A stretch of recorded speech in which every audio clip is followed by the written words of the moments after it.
আপনি কি জানেন কারেন্ট নাই জেনেও ফোনে চার্জ দেওয়াকে বলে সরলতা। কারেন্ট আসার পর ফোনে চার্জ হচ্ছে মনে করা হলো বিশ্বাস। 3 ঘন্টা পর এসে দেখলাম ভুলে সুইচ দেইনি। এটা হলো বোকামি। যা হয়েছে বাদ দিয়ে আবার সুইচ দেওয়াকে বলে ক্ষমা। সুইচ দেওয়ার সাথে সাথেই আবার কারেন্ট যাওয়াকে বলে মন ভাঙা।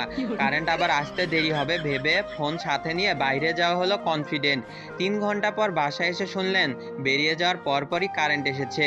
এটা হলো কাটা ঘায়ে নুনের ছিটা। আবার তাড়াঘড়ি করে চার্জে লাগানোর সাথেই কারেন্ট যাওয়াকে বলে ছ্যাঁকা। কারেন্ট আসতে পারে ভেবে 3 ঘন্টা বাসায় বসে থাকা হলো অপেক্ষা। 3 ঘন্টা অপেক্ষা করে নিজের ওপর বিরক্ত হয়ে মন খারাপ করাকে বলে ডিপ্রেশন। মোড়ে কারেন্ট আছে, ওখানে চার্জ দেওয়া যাবে ভেবে বাসায় থেকে বেরিয়ে যাওয়া হলো বিকল্প ব্যবস্থা। মোড়ে যাওয়ার অর্ধেক রাস্তায় গিয়ে বুঝলেন কারেন্ট আসছে। একে বলে প্রাক্তন ফিরে আসা। বাসায় যাবেন কিনা মরে যাবেন, এটা চিন্তা করা হলো কনফিউশন। এরপর যখন কারেন্ট আসার পর ফোনের চার্জ হয়ে যায়, তখন আপনারা আমার ইউটিউবের নতুন ভিডিও না দেখে থাকলে ভাববো আপনারা কিপটা।